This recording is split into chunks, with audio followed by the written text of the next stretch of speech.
Olá, seja muito bem-vindo ao podcast da Corrigir.ai. Eu sou o Gustavo Fechos, tenho a satisfação de receber hoje os meus amigos e companheiros Rodrigo Simões, Luca Carvalho, por uma conversa a respeito da Corrigir.ai e, afinal de contas, o que é mesmo essa nova solução que a gente tem trabalhado bastante em torno dela. Rodrigo, uma questão que aparece frequentemente é precisamente o entendimento do que é a Corrigir.ai. Então, seja sintético e responde aí pra gente. Muito bem, vamos lá. Bom, primeiro, a Corrigir.ai, ela é o braço de inteligência artificial da plataforma Redigir, né? Ela é uma spin-off dedicada à correção de todo tipo de questão que você puder imaginar. Então, nós não estamos limitados, diferentemente da Redigir, cujo foco é a redação, na Corrigir.ai a gente trabalha com a avaliação educacional de modo geral.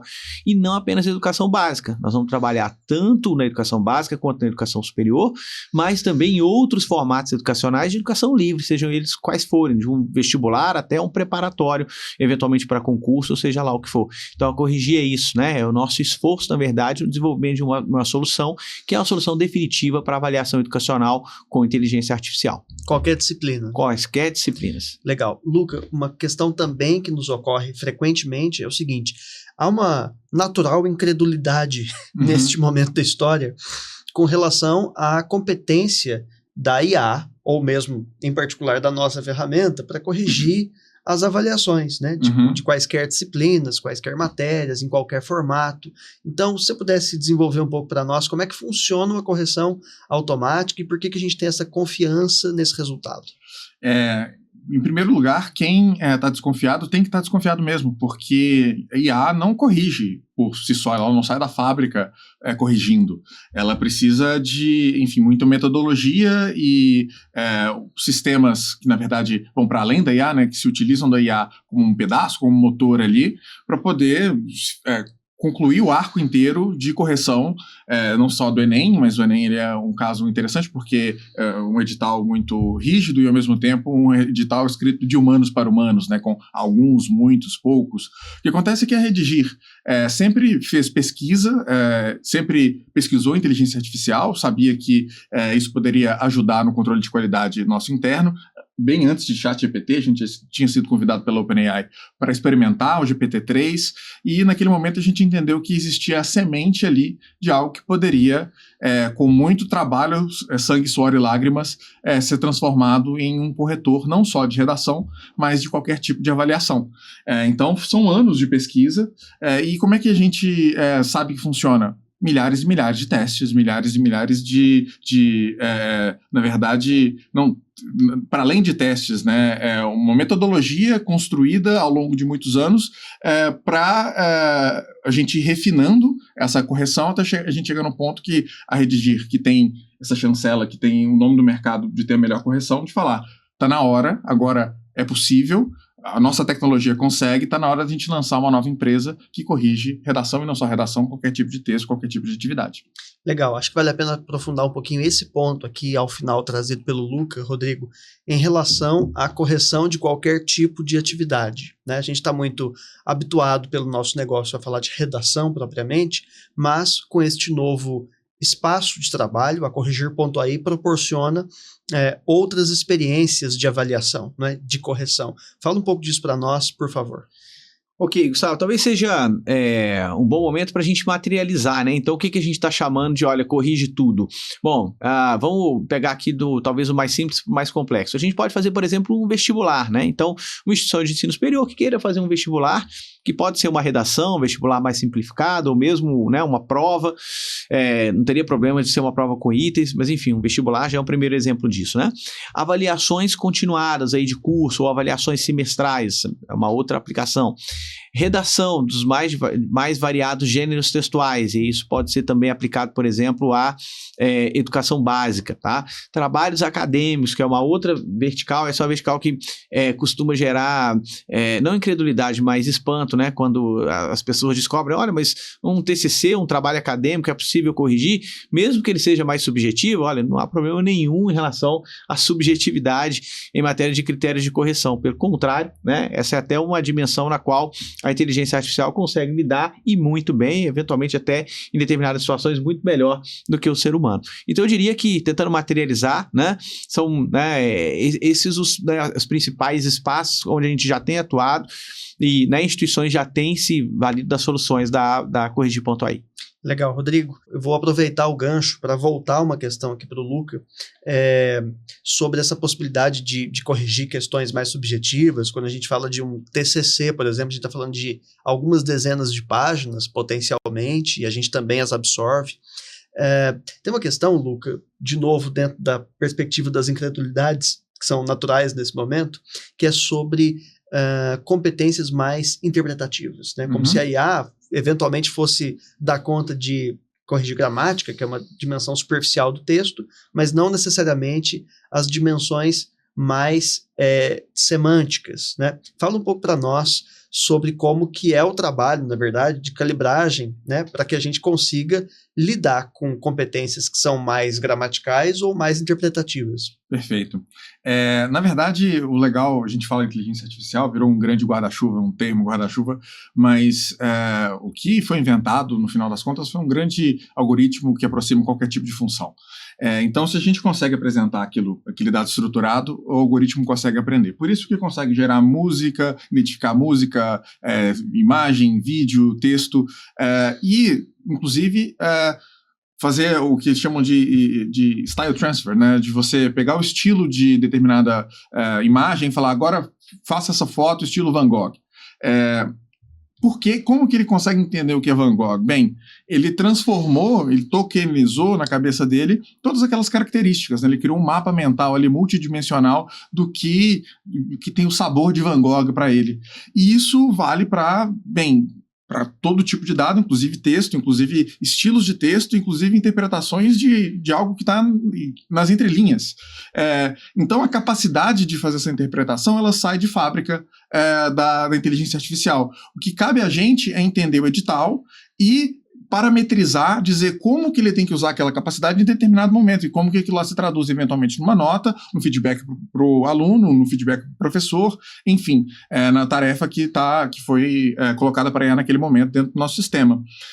Mas, óbvio, ela faz isso com acompanhamento de outras IAs e de outros sistemas que não são IAs, e é sempre um loop onde a gente está identificando o resultado, validando o resultado e passando a bola para a próxima IA ou para a próxima parte do sistema. A gente fala que é muito importante dividir o boi pelos bifes, né? Isso. Luca, em relação a isso em particular, uma crítica também que a gente já observou em outros momentos é de que a atribuição da nota de uma IA é uma atribuição aleatória, né? Como se qualquer nota saísse de qualquer texto, enfim, o grau de confiabilidade fosse rebaixado por conta disso. Acho que isso deriva, eventualmente, do fato que as pessoas pegam um texto qualquer, botam no GPT qualquer e falam assim, corrige aí, né? Então, conta um pouco para nós sobre esses guardrails, né? O que há nesse processo para que a gente consiga garantir a confiabilidade desse resultado e não que esse resultado seja aleatório, como de vez em quando a gente ouve dizer por aí. O desafio da redigir antes da corrigir, da redigir a mãe da corrigir, ela já era um desafio que instigava muitas pessoas, porque a gente trouxe dados para algo que era visto como subjetivo. Então, a correção de um texto, eu preciso agora dividir aquilo ali em vários KPIs, né, vários indicadores, para que eu consiga gerenciar cada um dos desvios, dos erros. Então, a gente precisa tipificar isso tudo. Então, existe a ideia, a lenda de que o texto ele tem alguma subjetividade ali no meio, e óbvio, sempre tem, a gente está falando de coisas de humanos para humanos, mas existe muita técnica. E essa técnica, ela pode ser traduzida em números. E o que a gente fez na Redigir durante uma década foi traduzir milhões de textos em números, em estatística. E esse insumo é um insumo para a gente treinar uma IA a seguir o mesmo padrão e entender que em determinadas situações você tem determinado desconto de nota, e em determinadas situações aquela nota vai ser necessariamente zero. Então a gente coloca, traduz, né, o que seria o edital, não só do Enem, mas de qualquer tipo de avaliação, passo a passo, etapa a etapa para a inteligência artificial, para que ela possa entender, olha, nesse critério, como eu vou atribuir a nota? Primeiro eu tenho que analisar isso, isso e isso. Beleza, passou por isso, tirou 0? Não tirou. Então tirou 200? Também não tirou. Então agora o que eu vou contar? Quantos desvios? Olha, são 3 desvios de determinado tipo e 2 de outro. Ok, agora eu vou aqui para minha tabelinha e dizer o que essa cesta de desvio significa em nota. E óbvio, depois a auditoria em cima disso tudo. Quer dizer, muita gente muito especializada, né, Rodrigo?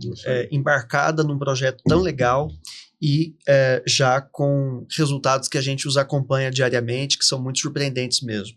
Rodrigo, um ponto que me chama a atenção também para a gente poder também encaminhar esse aspecto é o seguinte: os professores, por vezes, acham que eles vão perder a autonomia quando entregam a um terceiro a correção dos seus trabalhos, né? Pior ainda quando entrega a IA, né? Acho que isso é uma desconfiança compreensível e vale a pena a gente, então, aprofundar também esse tema, né? Como é que o professor ou o gestor dos dados educacionais, né, pode atuar nessa ponta em vista do fato de que agora a gente tem tecnologias novas com recursos de estruturar dado não estruturado como nunca antes foi possível. Bom, vamos lá, Gustavo. Bom, você também foi, é professor, eu também. Eu me recordo aí de alguns fins de semana, de algumas noites, de algumas horas impróprias aí, corrigindo prova, né?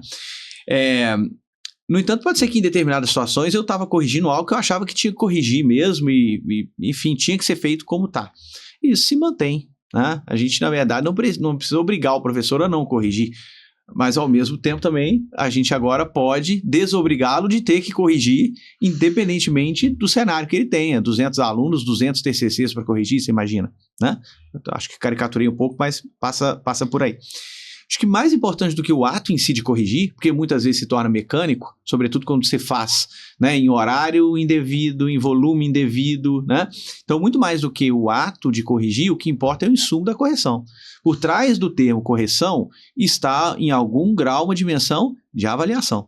E é o que me consta quando avaliamos com um objetivo. E esse objetivo normalmente se dá na direção de guiar o processo de aprendizagem de um grupo de estudantes.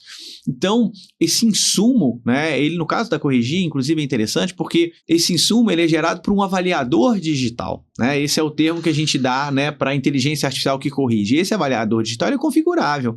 Então, não é simplesmente, olha, chegou uma IA que vai corrigir. Não, a escola, né, ou a instituição, seja lá qual for, né, a instituição de ensino superior, a universidade, enfim, vai ser feita uma parametrização para que a IA corrija como a instituição gostaria que o professor corrigisse. Então, esse é o ponto. O insumo, diga.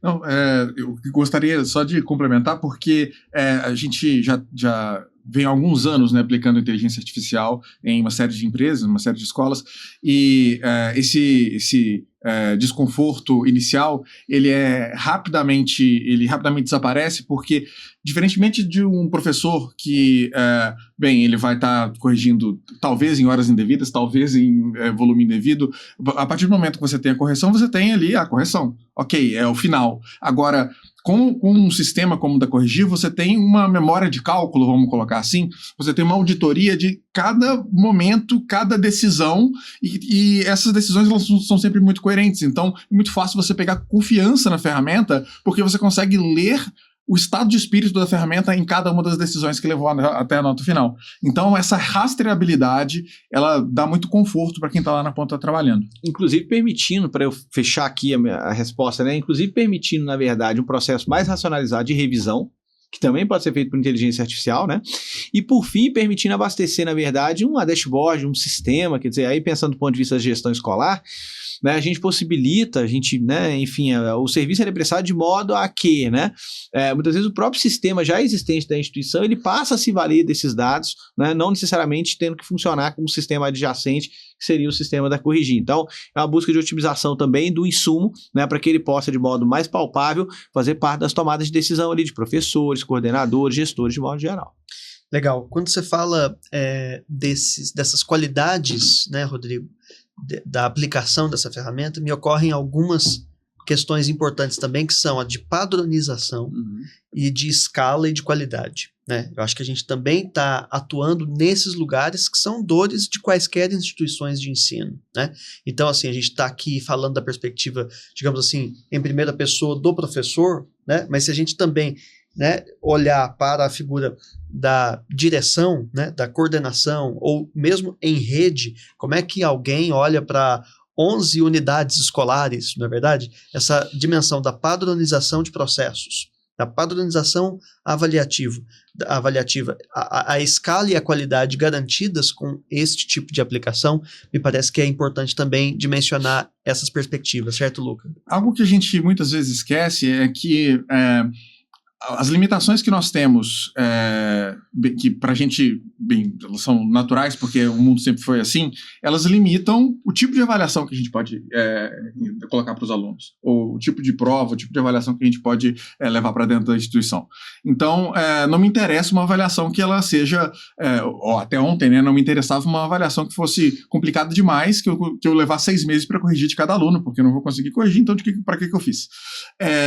Eu estava vendo o Demis Hassabis, que foi ganhador do Prêmio Nobel do ano passado de Química pelo como é que fala? O AlphaFold, que é aquela IA que dobra a proteína, e eles estavam dizendo sobre como eles descobriram a proteína que fazia com que o espermatozoide colasse no óvulo. Existiam ali, sei lá, 200 mil possibilidades, eles já tinham listado essas 200 mil possibilidades, mas até anteontem, até antes da invenção da inteligência artificial, que conseguisse dobrar a proteína, dobrar cada uma dessas proteínas no laboratório, verificar qual seria ela por força bruta, levaria, bem, 1 ano para cada uma delas, 200 mil anos, vamos lá. Dezenas de milhares de dólares, de milhões de dólares, bilhões de dólares. Agora, com a nova ferramenta, o que eles puderam fazer? Sequencia todas, experimenta. Aí a IA falou assim, é uma dessas 3 aqui. Aí eles levaram essas 3 para o laboratório e aí de fato entenderam. Agora sim a gente sabe qual que é a proteína que faz o óvulo colar no espermatozoide. A gente não fazia ciência até então porque era inviável. E é inviável corrigir uma prova, uma avaliação gigantesca, e nós temos clientes nossos que, inclusive, vieram com essa frase: a gente criou um monstro aqui dentro e a gente precisa da ajuda de vocês para domar. Porque eles tinham criado uma avaliação que era fantástica, que media exatamente vários elementos que eram muito importantes para a operação deles, mas era incrivelmente custosa no volume que eles têm de alunos e no momento que isso acontecia dentro do ano. Então ficava sempre para depois, era um problema e hoje simplesmente passou a ser solução. E tem uma questão ainda, Luca, que é o multimodalismo, né? A gente também fala de avaliação, acho que de uma forma ainda muito semelhante como os medievais faziam, provavelmente, né? Que assim, um papel, uma caneta e questões ali para atestar alguma coisa. Sendo que agora a gente tem essa dimensão audiovisual, pelo menos, na verdade, que também passa a ser uma possibilidade de produção e de recepção de textos por meio das ferramentas que hoje a gente mobiliza. Então, para a gente finalizar, Rodrigo, vale a pena a gente fazer o recenseamento rápido aqui, de novo, de instituições para as quais a Corrigir.ai, neste momento, está preparada para esses atendimentos. Escola de Educação Básica, a gente já sabe que sim, né? O que mais? Me completa essa lista aí, por favor. Instituições de ensino superior, de modo geral, para múltiplos propósitos. Então, eu, como exemplifiquei agora há pouco, os 2 mais objetivos, ou 3 mais objetivos, seriam o próprio vestibular, provas avaliativas durante o semestre e trabalhos acadêmicos, né, tipo TCC. Então, instituições de ensino superior. Educação, eu chamaria de cursos livres, né? Então, preparatório para concurso, preparatório para vestibular, né? Outras instituições formativas, por exemplo, cursos profissionalizantes, cursos técnicos. Enfim, Gustavo, na verdade a gente não tem amarras, né? Qualquer tipo de instituição que faça a avaliação pode se valer da avaliação com inteligência artificial oferecida pela Corrigir.ai. Legal, e observando que os critérios não são nossos. Na verdade, os critérios são de quem precisa desse tipo de solução. Quem avalia, em última instância, é o professor, e ele avalia conforme a estrutura curricular do curso que ele tiver ali, não importa se é educação básica, superior ou curso livre. Portanto, inclusive até, você parar para pensar, né, teoricamente falando, seria impossível simplesmente criar uma inteligência para corrigir pura e simplesmente falando. É uma deturpação do processo avaliativo, né? Então é isso, quem, né, avalia de acordo com critérios estabelecidos pela própria instituição, utilizando, por isso que é a avaliação com IA, né, e não avaliação por IA. Legal, Rodrigo, muito obrigado. A gente se encontra na próxima. Volte mais vezes por aqui. Luca, volte também. Muito embora a gente te deseje também boa viagem. Muito obrigado. E conte com a Corrigir para fazer esse trabalho que muitas vezes é desumano. É isso aí. É isso aí. Um abraço, pessoal. Até a próxima. Obrigado.